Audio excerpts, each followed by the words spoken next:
Hi again, everybody, and welcome to another edition of Around the Town with Chuck. My name is Chuck Guglielmo, a weekly interview show where we talk with interesting people around the community. And we are taping this show today on Thursday, September the 13th. Hi, Lori. Hi. Lori Riley is my guest, superintendent of Conneaut Area City Schools. Always a pleasure to have Lori on my show. Lori, you're entering year number 3. Yes. And what's good about year number 3 that maybe wasn't so good in year number 1 coming up? I think the theme this year has been consistency. So, there was very little change. We're staying the course. We put some goals into effect and a plan, and we're just staying the course with that. So because there hasn't been a lot of change, we're able to see some progress and not have to add nothing new. There's my first year, everybody was in new positions, everybody's scrambling to learn those new positions. Year 2, the waters are starting to settle, but because we kept everything consistent year 3, there's no surprises to the beginning of the year, which was very helpful. Every year, of course, brings new challenges. Mm-hmm. What's some of the challenges that the Conneaut School District will face this year? Well, operationally, the challenge was the parking lot not being done the first week of school, and the project on Chestnut Street. But like anything that we do, we tackle. We sit down and talk. We had a plan. Operationally that was a challenge. Continuing to help our students make progress. Is a challenge because we would like to see progress better than what we're making, but we're making progress. So every step positive is a step in the right direction. And financially we continue to be very tight with taxpayer dollars, which means we don't have a lot of extra money to spend on some supplemental materials or some equipment that we'd like to have in the district, but we are very cautious of how we spend that money. Financially, it's always a struggle too.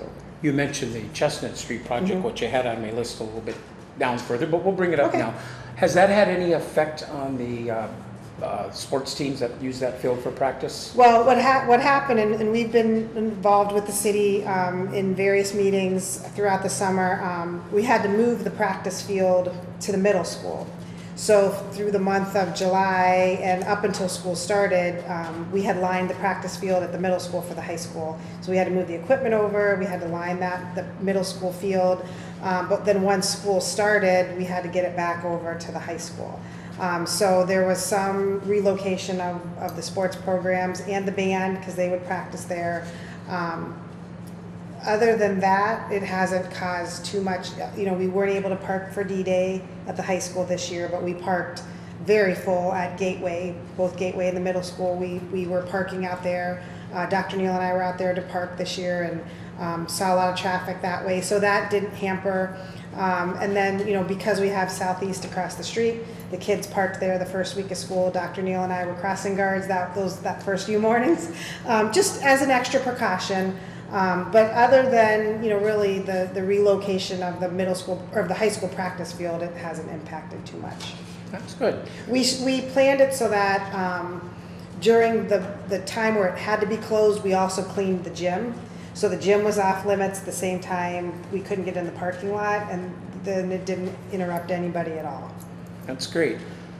What are we now? We're about 3 weeks into the year, right? Mm-hmm. Yes. I think this is the 3rd week. Yes. 4th. Are we 4? 4th week already? We start so early now. That's another topic coming up. Anyway, but I think we're about 3 weeks in. Okay. So how did opening day go as far as getting everybody in the building, bus schedules and all that? You never know what to expect the first day. And you have kids riding buses that have never ridden a bus before. You have people that might have moved over the summer and we might not have the updated addresses. So I believe we were running about 45 minutes behind on Tuesday. By Friday, we were high-fiving at Lakeshore because everybody got out on buses by 3:59. So we made up, 46 minutes in the first 4 days. Other than opening day bus issues, it was the smoothest opening in 27 years I've ever participated in. So really your typical, what you expect right, does right. happen. You can't expect on the first day the buses to run exactly as they are on the shuttle on the list, because again, you have kids that have never ridden before. There's just, the drivers want to make sure who's supposed to be on their bus is on, so there's double checking, that kids are getting off on the right. So there's record keeping that goes to that first day.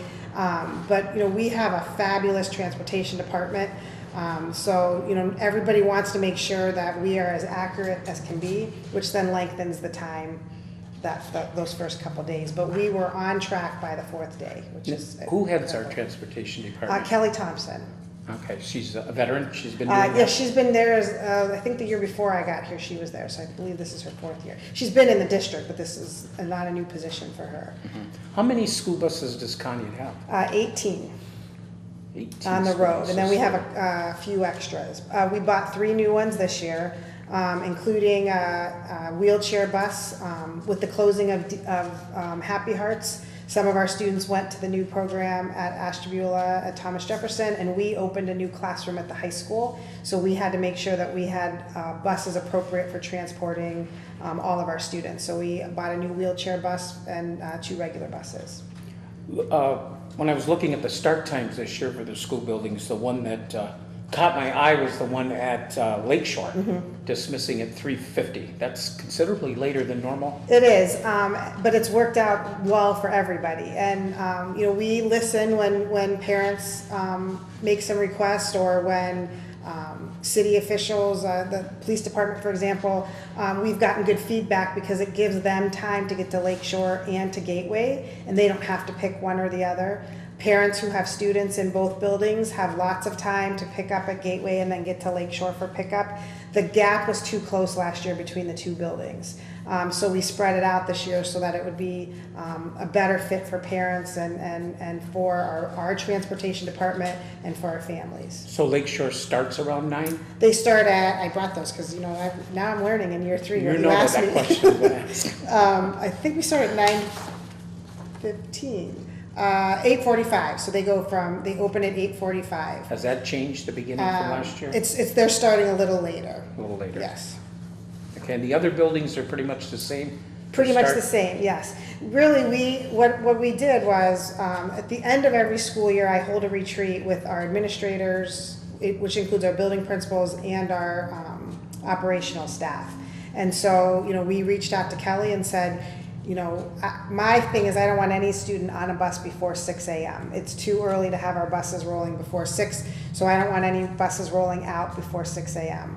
And if, given that, then when can you start the high school, how much time you need for the middle school, Gateway, and Lakeshore. So she kind of came up with those parameters, and then we met to make sure that we could make it work. But, it's I guess you could say transportation drives the start and end times. But we want to make sure that we're giving ourselves time safely to get everybody to and from school, and that then we build the student day around when we can get buses there and back. Do any of those students at Lakeshore walk? There's just a small, probably handful, but most of them, because there's still the 1 mile walk zone. But we bus all of our preschool. So. I asked that question only because in the wintertime, it's almost dark, like at 4:30. Right.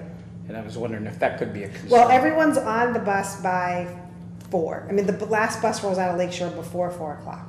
So we have everybody out in plenty of time. Okay, what's up with the August 21st start of school? Jefferson even, I was told, was a week earlier. Well, we have monthly superintendent's meetings, and we compare calendars and we try to align them. As a matter of fact, this year, because Easter is late, everybody's having the last week of March off, which is not normally a spring. Normally spring break is built around the Easter holiday.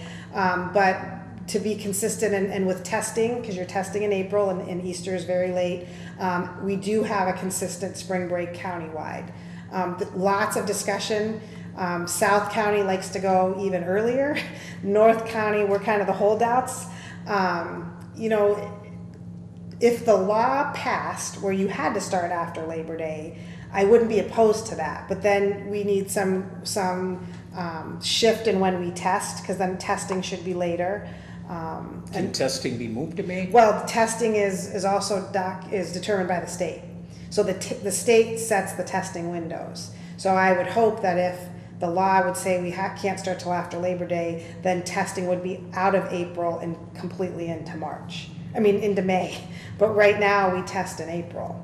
And we really need every day that we can get before Christmas, because our semester ends at Christmas.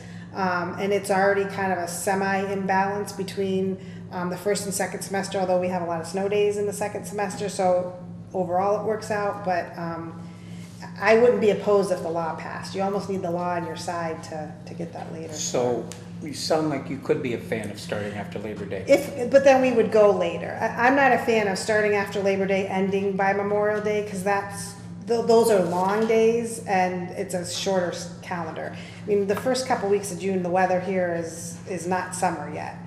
We seem to have more summer weather in August. So I think we could, if we started after Labor Day, you'd look at like maybe a June 9th as the last day, something like that. So we'll have to see what happens. It'll be interesting to watch. It will be interesting to watch. And that when we discuss the calendar, my colleagues know I don't do anything till after D-Day. So we wait until D-Day's done before we even open our building. So that's what I do push for that. We can't start before that happens. Fortunately, your school district has air conditioning, or Yes, you could have probably yes. used a couple inclement days already. Yes. We don't let him forget that. Let's talk a little bit about school enrollment this Okay. year. How does that compare to last year total? Look at, I even brought that too. We're pretty much holding the same. We have about 1,700 students. We balance open enrollment, so the number of students that leave is pretty much the number of students coming in. We might be down about 15 kids from last year, but it's been consistently around the 1,700 mark the 3 years that I've been here. So kind of holding steady. How about the open enrollment for this year? Same thing. We have about 40, 45 that go out and 40, 45 that come in. Yeah, because you said we kind of break even on that. We do. And we're very fortunate because nobody's leaving to go north to the lake and nobody's leaving to go east to the Pennsylvania. So we really only lose students mostly to Buckeye and some to PV.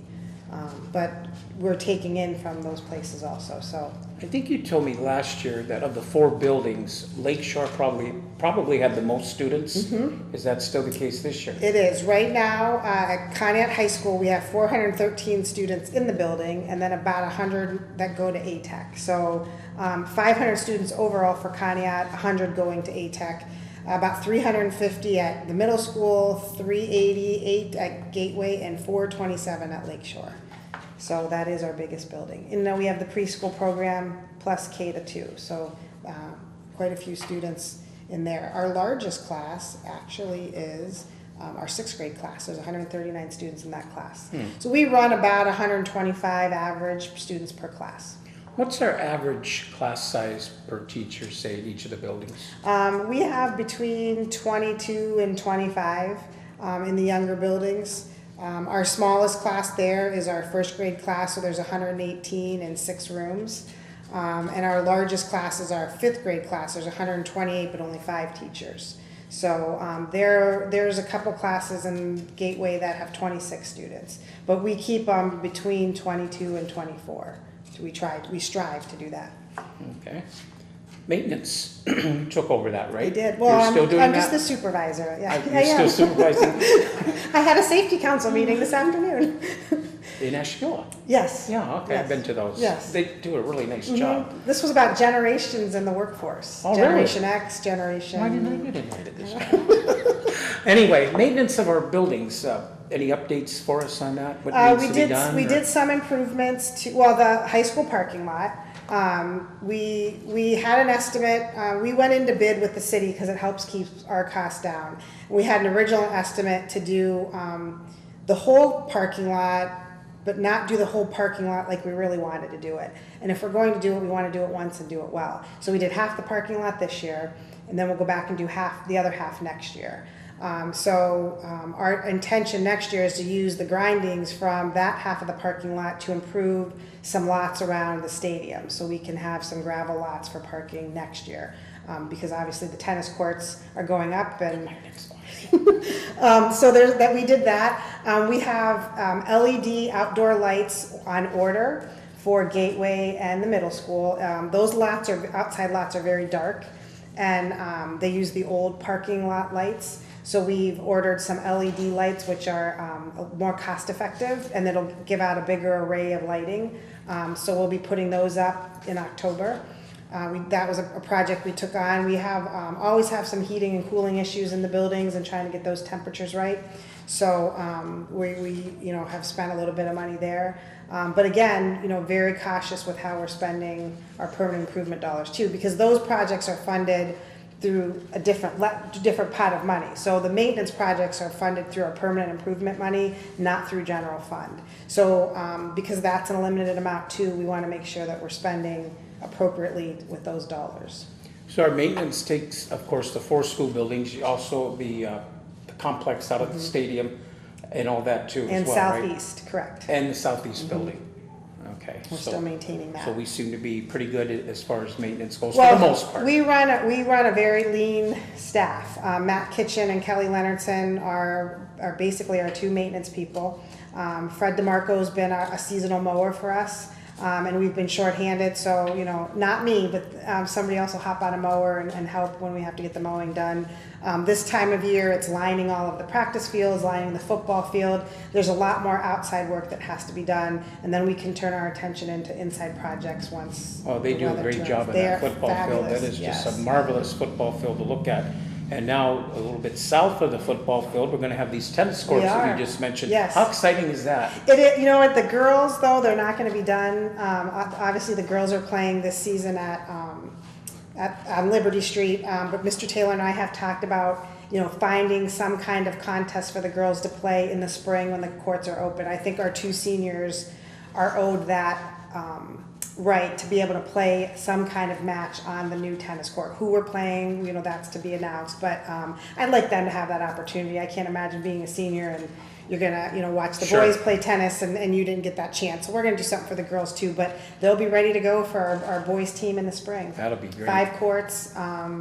Long overdue. We are putting, I put a change order into the plans because the hill going down to the concession stand, that concession stand was built so it could be used either way. So they can serve from the outside, there's restrooms on the outside. So we're gonna put some steps going down that hill, so it's safer for people to go up and down from the courts down to the restrooms and the concession stand. So we'll have those in as well. With those tennis courts coming in, of course, a lot of people used to park there for the football games. Now you've had additional parking spaces. It seemed like more parking now. Well, all these other places you can park. And unfortunately, I had to miss the home opener. I can't wait tomorrow night because I want to, I eyeball everything and see how it's going. And that's, that is definitely on our radar.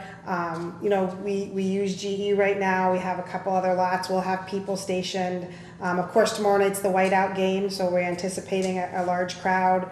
And then we have homecoming the following week. So these next 2 weeks will really be a true test of where we can park. But I came for a middle school game on a Saturday afternoon, and there was a soccer game going on, and parking was at a premium then too. So I think once people understand where these other lots are, we'll start getting people to park. Are we going to win tomorrow night? We are. I feel good. We're playing somebody's alma mater tomorrow night. No, it's Iroquois. Yeah, well, somebody else's alma mater. I'm like, no, I went to Mercier's. That was the first year. We don't play them this year. We play them tonight in soccer. Oh, do we? Yeah, 5 o'clock. I think they're 0-3, right? They are 0-3, but I've heard they played tough teams, according to what Rocco Dobrin says. So. Well, I'm confident. They really turned it around. He had to make adjustments after that first game with some injuries, and I think the boys have done a great job stepping up.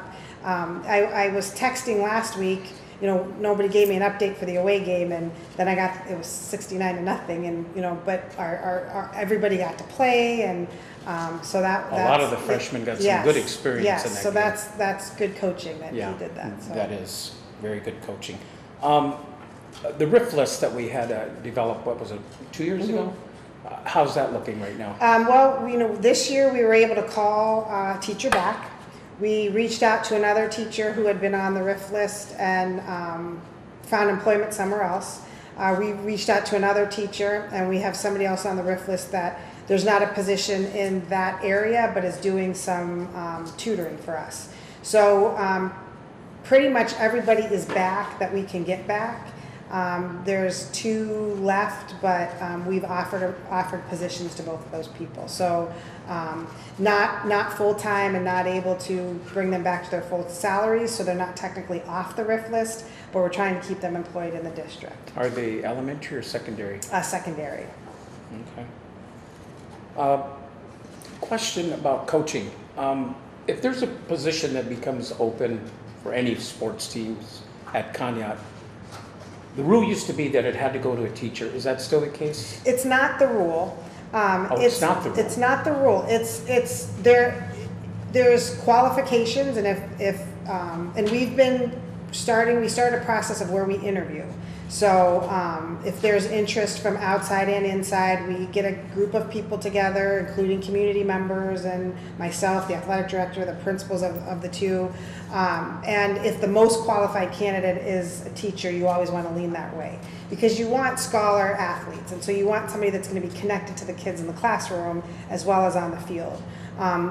If the committee felt that internal candidate wasn't the most qualified, and we could make a case for somebody from the outside, but you weigh all of those. Bottom line is you want what's best for kids. And, you want people that are going to be able to give them the skill set on the court or on the field, just like they give them a skill set in the classroom. So, but it's always the best for kids is to have somebody internally that can keep an eye on them all day long. Let's get into a couple of controversial questions. The dress code. What's Conneaut's policy for dress code? Every building has a handbook, and the dress code is in the handbook. It clearly states if it's violated that they call home for a change of clothes. It's fairly you want modesty, but it's not a business dress code. It's not a uniform. Just that they look presentable, and there's nothing showing, and that they can focus on their classroom and not worry about their dress or what other people are wearing. You don't want promoting of any illegal activities or. Mm-hmm. Are you a favor at all? Are you in favor of any kind of a uniform thing? As a parent, I am, because it makes life in the morning very. My child wears a uniform, so there's arguments over if they're the proper shoes or if there's rivets in the pants or not. But it also there's good and bad. I like it, and I had worked for the public schools. The public school I used to work for, we had a dress code in the district for a while. They abandoned it, but it levels the playing field for everybody. But it is an extra cost for parents, because they're buying uniforms plus play clothes or other types of clothes. I'm not opposed to it. I wouldn't be opposed if we all had polo shirts and khaki pants and wore those. It would make my life easier too. You would think, yeah. Report cards. Yes. Supposedly they came out today with the They controversial A through F labels. Yes. And each Ohio school and district were going to receive that today. Did you get yours? We did. How did we do? Well, overall, we didn't do well. I also was given the comparison of the county, which that's nice to see where you are with your peers, but you still focus on your school. We got a D overall, but what I'm very proud about is for our progress, we got a B, which was very high for the county. So when you factor everything in, I wouldn't be happy as a parent if my kid brought home a D on a report card, so I'm not happy as the superintendent with a D. But when you look at overall our progress, we got an A. Our gifted students that we're adding more gifted. We're identifying and serving gifted now. We hadn't been doing that before. We got a B. Our students, the lowest 20% in achievement, got an A, and our students with disabilities got a C. So I'm happy in the 3 years that we're continuing to make good progress. So you're happy with that B. You're not happy with the D. The D was for 4 buildings for combined. Overall, yes. Did each building get a separate grade? We did, and I did not. We haven't. When it's released, then the website's going crazy off the hook. So was not able to run all of our building data, but I did have the district data, and like I said, nobody wants to see a D. Overall in the county, everybody ranged from a C to an F. So they were within those parameters, but the progress that we're making, you know, it's like I tell my daughter, you don't have to get all A's as long as you're doing the best work that you can do. Do I think we're doing our very best? I think our teachers try extremely hard every day. I think our students try extremely hard every day. And you know, you're held to this standard. So it's, you know, not something I'm going to go out and say, rah, rah, we got a D, but I am very happy with the progress that we're making as a district. I was reading the article in the paper, and it's a controversial thing, this A through F label. Not too many people, you know, agree with it. Do you? I don't, because I think it's an unfair representation of what we're doing in our buildings. And you know, we put some goals together my first year, and the board has allowed us to stay consistent with those, so we're seeing progress being made. We're doing things on the behavioral side. We're doing a program called PBIS that is happening from preschool all the way to 12th grade, about being positive with kids. We're doing our All-In Student Academy, where we're talking about equity for all students. That's stuff that's not measured on a report card. When you look at in every district in this county, every district got an F for indicators met. I know my colleagues in every district are working very hard. So it's a snapshot of a bunch of tests in one particular point of time, but it's what the state holds us to. So constantly we have to do better. Governor Kasich, not to get political or anything, he says this A through F label is easier for the parents to comprehend. Well, I disagree, because as a parent, I know what a D is. And I don't accept that for my student. And again, as a superintendent, I don't accept that, because you're looking at, you know, a parent looks at a report card of work that a student does 365 days in the year. This report card is how we do, you know, on 12 days of testing. So it's not a true snapshot of what we're doing in our buildings every day.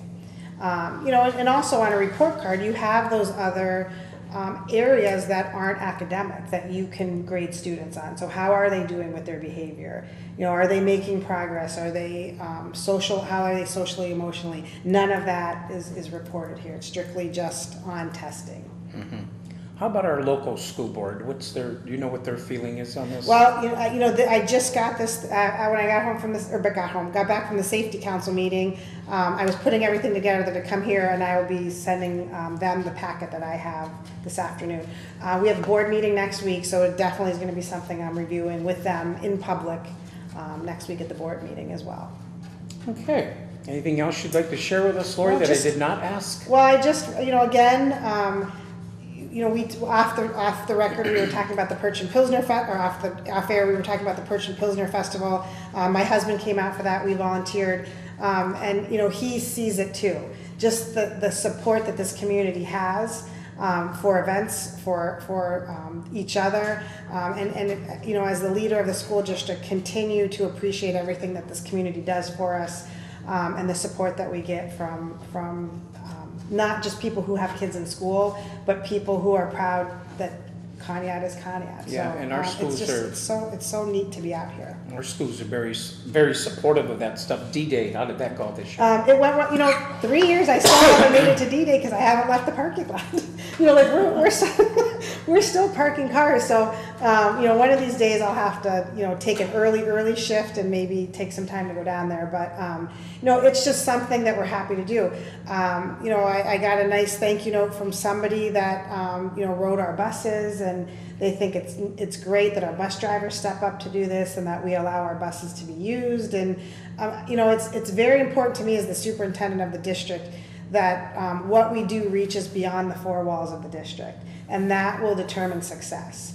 It's a give and take, and people don't understand what's happening out here because we kind of just stay kind of closed.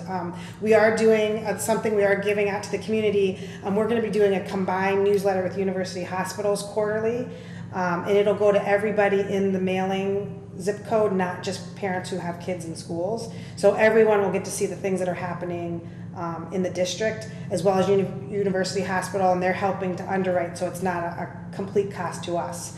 But it'll be ways for us to communicate to the public what's happening in our schools. So we're excited. Our first issue will be out in October. Of course, they are the new name of our press box at Jocelyn I Field. missed it, yes. A big dedication. First Responders Night tomorrow night. Yes, tomorrow night. So always a big event. You know, the first responders will get in for free, and then like we have first responders, then we have homecoming. We have a court selected yet? I believe they were voting. I think Dr. Neal was down at ATEC today to make sure our ATEC kids got to vote too. So I don't think it's been the court selected, but I don't know that we've. We just have queens at Concord. do, Most schools have queens and I know. kings. So I had this conversation. So my child goes to a different school and they have a king and a queen, and she didn't make the court, so that's a whole other issue. But I really didn't realize that till now. I'm in that parent mind, and another parent approached me, and I had discussion with Dr. Neal about it. So it is probably something we'll look at for next year. You know, but we only have queens, so we'll see I about. think we might be the only one in the county I now. think we are, yeah. So we had that conversation a little too late because he said things are already in motion, but maybe for next year. So we will have the usual parade that starts from the high school and Mm-hmm. they'll march on down to the stadium. And then we'll have the court, and and we also have the whiteout. So it's first responders this week and the whiteout. So the carnival I think is starting at 4:30. Yep. The street will be down at 3 starting to set up. So it's nice to see so many people come out for that too. We will be down there live with the show, so you good. might be coming on for All right. a 2-minute quick interview again. I missed because I heard my friend from University Hospitals got to do your show, and I wasn't there to do it, but she was supposed to tell you I said hello. Okay, very good. So, Well, keep up the great work, Lori. thank you. You're well appreciated here in Conneaut, and success with these report cards and where we can get on it. Okay. Okay, Superintendent of Conneaut Area City Schools, Lori Riley, my guest on Around the Town with Chuck.